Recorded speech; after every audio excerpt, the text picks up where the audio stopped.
님들, 머니폭스야.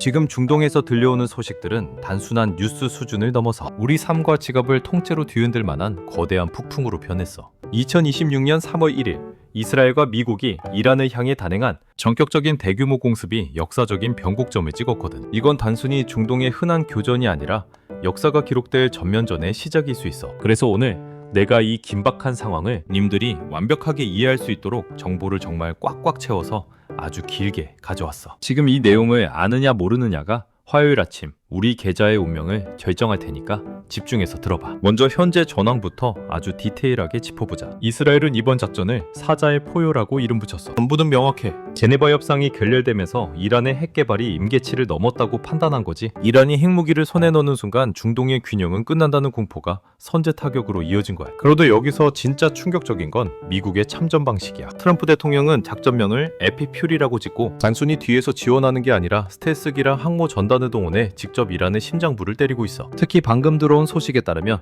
트럼프 대통령이 이란의 최고 지도자 하메네이가 사망했다고 공식 발표를 해버렸어. 전 세계 언론이 발칵 뒤집혔지. 물론 이란 측은 사실이 아니라며 강하게 부인하고 있지만 트럼프는 무기를 내려놓지 않으면 확실한 죽음뿐이라며 이란 정권 교체까지 대놓고 언급하고 있어. 이건 전쟁을 빨리 끝내겠다는 의지가 아니라 이번 기회에 중동의 판을 아예 새로 짜겠다는 거대한 도박이야. 이란도 가만히 있겠어?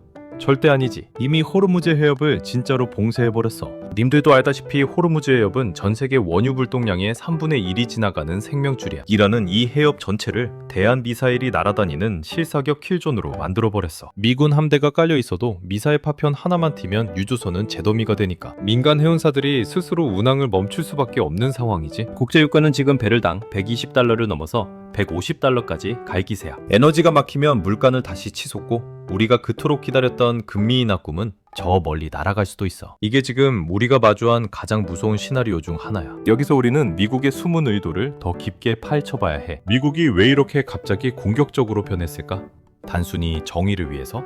아니야. 미국의 최근 행보를 보면 아주 치밀한 계산이 깔려있어. 2025년 9월에 국방부를 전쟁부로 이름을 바꾸고 국방 예산을 1조 달러까지 늘린 이유가 이제야 명확해지지 않아?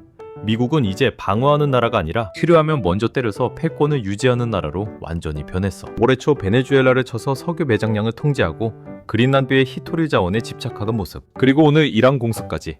이 모든 건 미래 산업의 핵심인 에너지와 광물을 미국이 독점하고 중국과 러시아의 영향력을 완전히 지워버리려는 거대한 체스판의 움직임이야. 즉 자원이 무기가 되는 시대에 미국이 전 세계 공급망에 절대 갑이 되겠다는 선언인 거지. 그럼 왜 이란은 항복을 안 할까?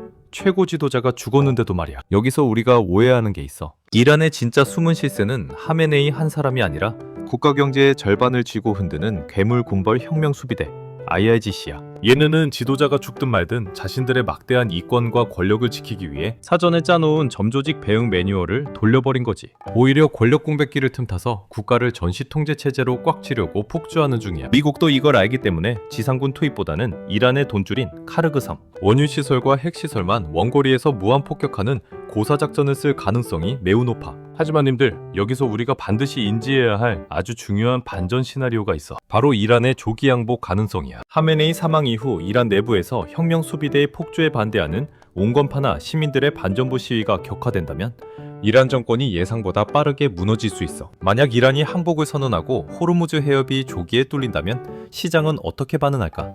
치솟았던 유가와 해운 운임은 순식간에 제자리로 돌아오고 방산주나 해운주에 몰렸던 자금들이 차익 실현 매물로 쏟아질 거야. 반대로 억눌렸던 제조주나 기술주들은 불확실성 해소 랠리를 펼치겠지. 전쟁이 장기화될지 아니면 미국의 압도적인 화력 앞에 조기에 끝날지. 두 가지 가능성을 모두 열어두고 대응해야 한다는 뜻이야. 그럼에도 불구하고 지금 당장 우리 계좌를 지키기 위해 눈여겨봐야 할 종목들을 짚어보자. 호르무즈 해협 봉쇄가 유지되는 동안은 해운주들이 엄청난 기회를 맞이할 거야. 호르무즈 해협이 막히면 배들은 희망봉으로 우회하거나 위험수당을 엄청나게 지불해야 해. 이건 곧 해상운임의 폭등으로 이어지지. 우리나라 최대 컨테이너 선사인 HMM은 글로벌 운임지수가 뛸 때 가장 직접적으로 수혜를 잇는 종목이야. STX 그린로지스는 물류와 해운 전문기업으로 변동성 장세에서 탄력적인 움직임을 보여주고 대한해운은 LNG나 원유 등 에너지 수송에 특화되어 있어 안정적인 수익을 기대할 수 있어. 펜오션 역시 해운업황 전체의 운임 상승 효과를 함께 누릴 수 있는 종목이지 방산주 역시 빼놓을 수 없어.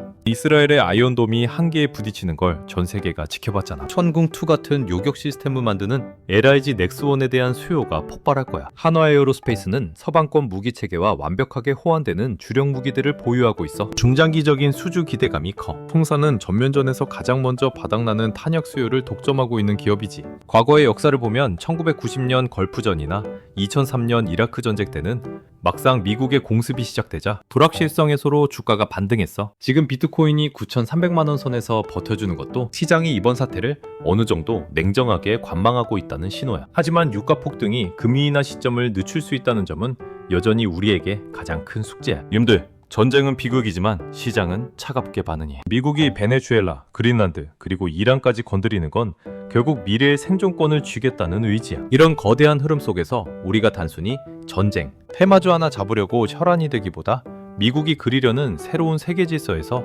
어떤 산업이 살아남을지를 고민해봐야 해. 다행히 우리나라는 내일인 월요일까지 휴장이라. 그 사이 이란의 항복 여부나 호르무즈 해협의 상황을 지켜볼 시간을 벌었어. 이 3일이라는 시간이 우리한테는 황금 같은 기회야. 지금 이 긴박한 상황에서 혹시 님들이 가진 특정 종목에 대해 더 궁금한 점 있으면 바로 물어봐줘. 내가 바로 분석해서 알려줄게. 다들 차분하게 남은 연휴 보내고 화요일에 웃으면서 만나자. 통투하자.